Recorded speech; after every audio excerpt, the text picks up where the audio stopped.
Wab Kinew. My name is Wab, shortened to Wab. My name is Michelle Briere from Saugeen First Nations, Treaty 1. Like to Whitep, Rinsquest, Josh Govertson, to Kamloops Kin. My name is Josh Govertson, I'm from Kamloops. And my name is Adrian, and my Anishinaabe name is Wasagijik.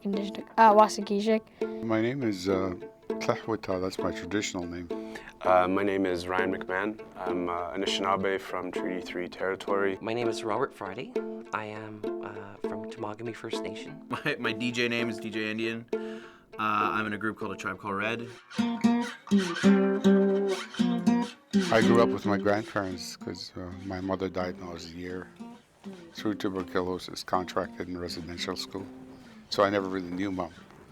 However, I had a lot of love around me totally. With the effects of residential school or whatnot, my mother was sorting through some of her own things, and luckily enough there was the family there to help her out with the raising of my sister, my brother, and myself, because I was raised without a father, and everyone kind of came around the family to help out.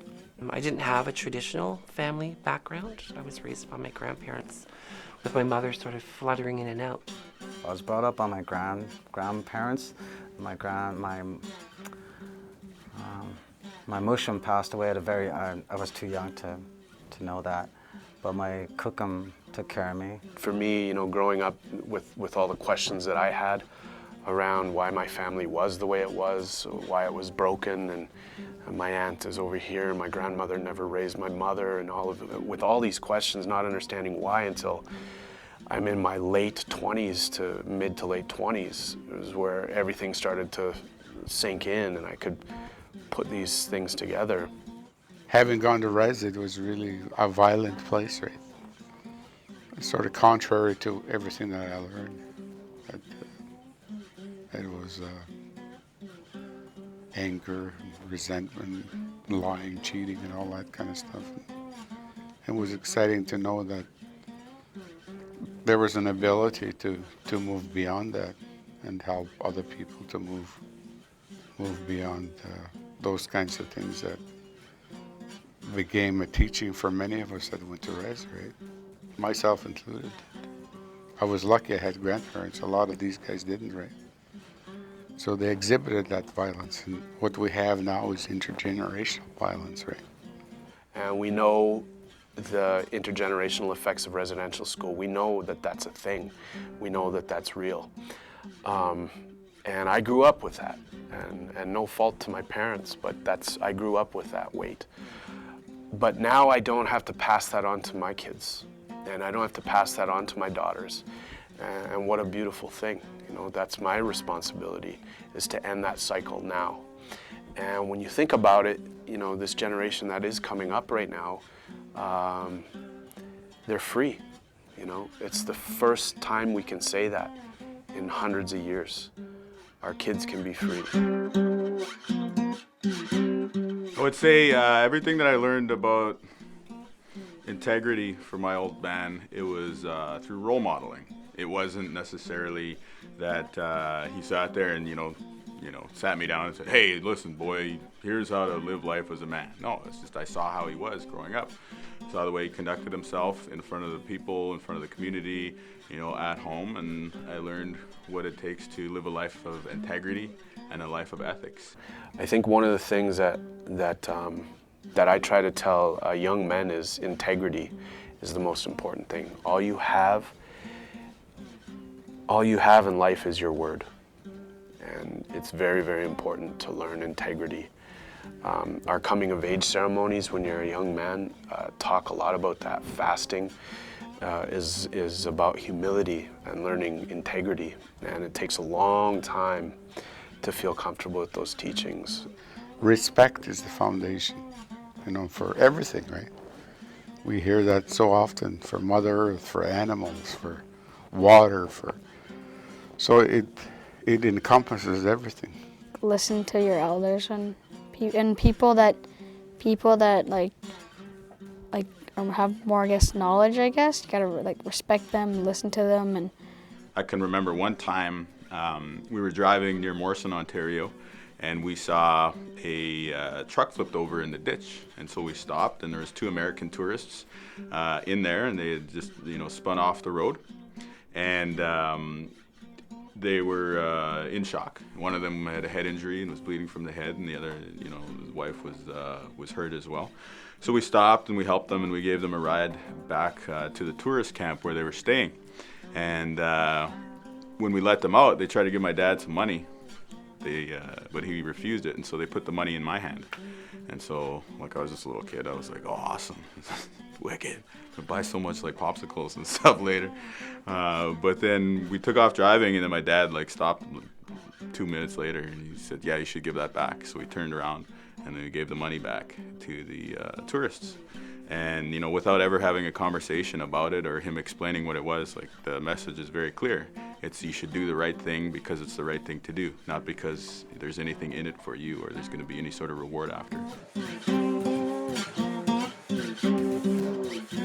My grandfather was talking to me about how to treat women and why you should respect them and all this. And as he was talking, he was preparing a little galvanized tub of water. And so I said, oh, you're going to have a bath, Grandpa? And he said, oh, no. He said, it's for the most beautiful woman in the world, and here she comes. And at that time, Granny was 88 and he was 96, right? And I hugged him, and he said to me, I love that woman as much as I did the day that I married her, maybe more. My wife is my everything. She's absolutely everything to me. We've been through a lot together.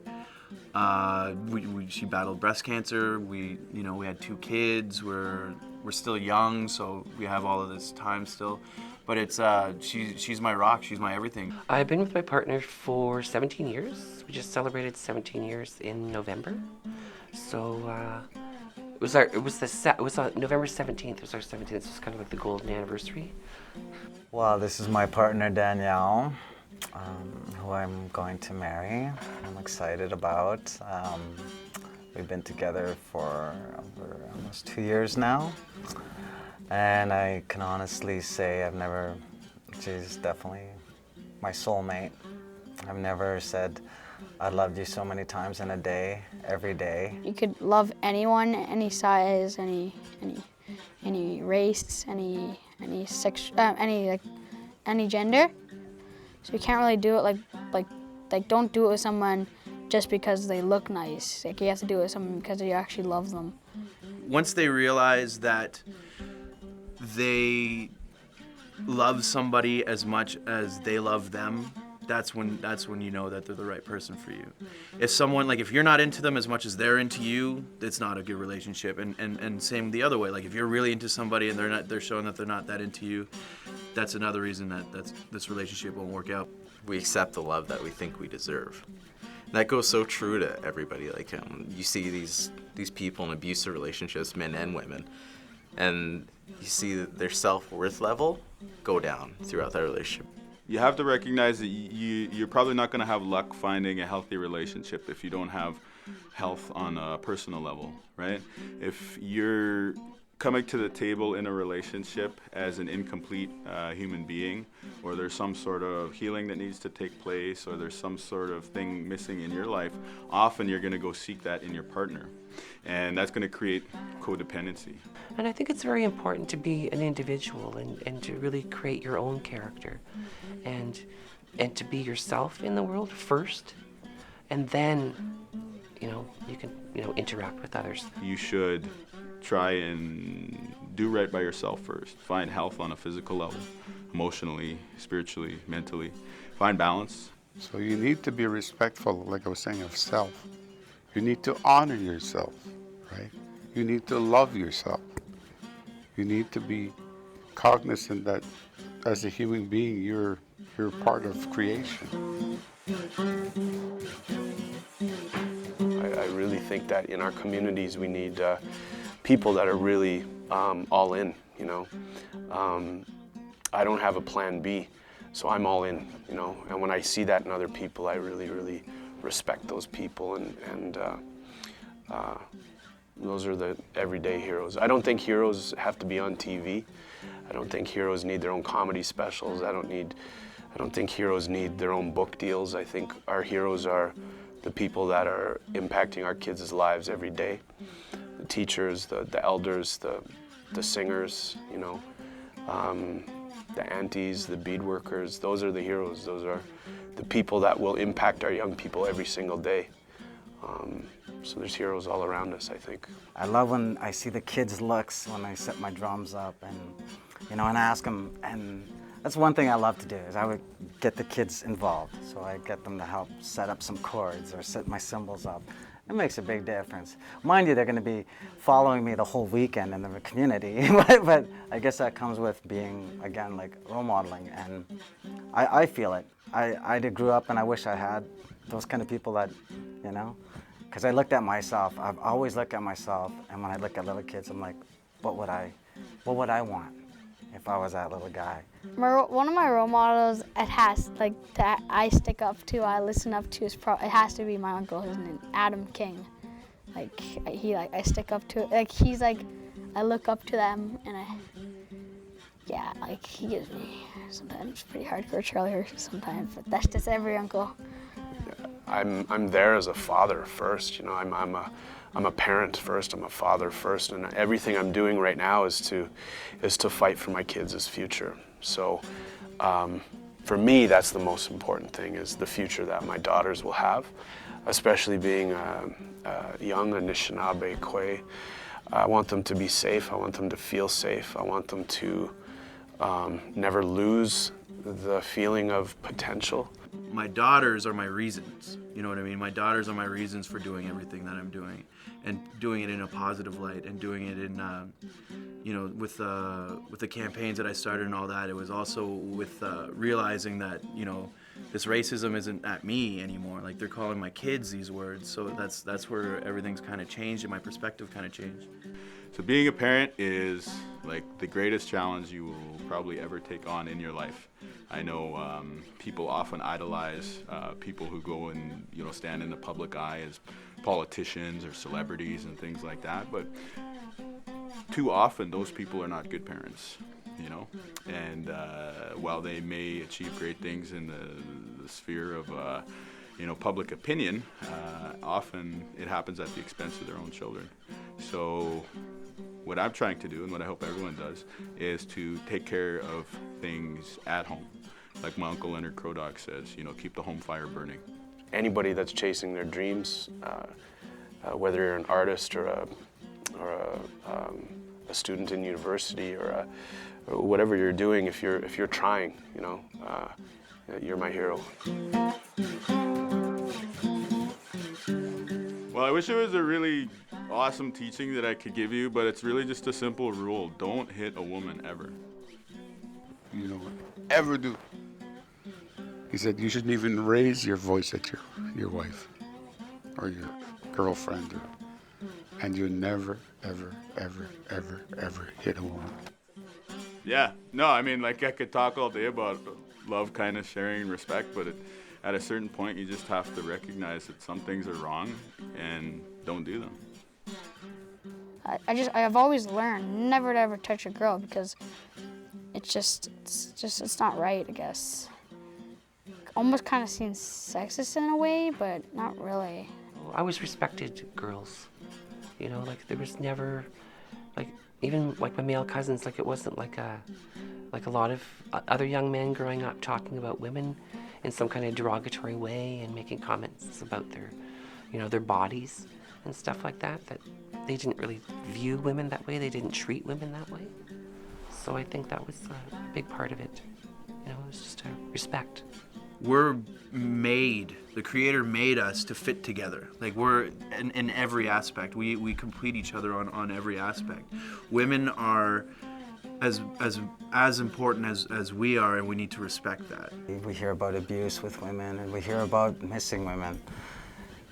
And what would be really nice is if we just started seeing a lot of men standing up you know, a lot of men getting together and talking about this, and especially like Aboriginal men, as the Agichida, the warriors, and say enough's enough.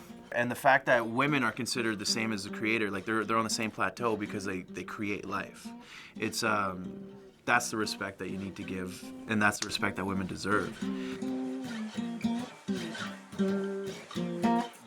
We're told that, you know, creator never gives you anything you can't handle.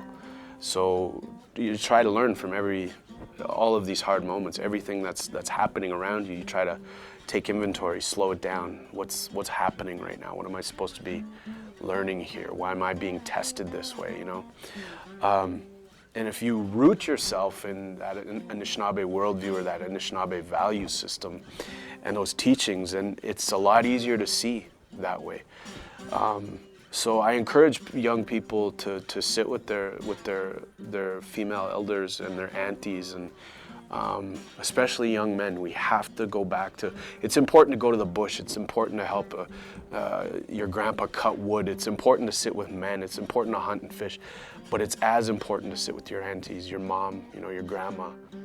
If you're going to listen to talk, then you're missing everything, because as somebody else is talking, you're already formulating in your mind what you're going to say, so you haven't heard what's being said to you.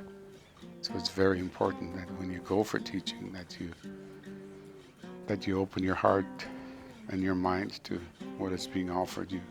There have been some elders actually that have really really touched me. When my partner and I were pregnant with our first daughter, we went out and we received all these teachings, and as much as they were for her, because we were sitting with a lot of female elders, I was always invited to sit in on those female teachings, and I really appreciate it because I got to see and hear things from that perspective, where, you know, I think if I wouldn't have heard those teachings and if I wouldn't have understood it that way, I think my understanding of being a father, especially early on when it's really difficult, would have been a lot different. I learned from an elder, you know, like 500 years ago. Two-spirited people were very, very respected, and they were healers and medicine people within Aboriginal society. And then things changed, you know, and hopefully we can reclaim that back. My grandma is two-spirited, which means she likes women, and then in every way I see nothing wrong with that. So there's nothing wrong with, in my opinion, there's nothing wrong with gay or lesbian or any race. It's important to live by the same code of ethics and moral standards that my ancestors lived by, because I think they had tremendous wisdom and tremendous strength, and the way of life that they embodied each and every day is a very beautiful way. It's a way of respect, of love, of humility, and of kindness. And I think that especially in the modern world, which is infused with technology and so many chances to, I guess, divorce yourself from your fellow human being or your fellow partner in creation, I think that those values are more important now than ever.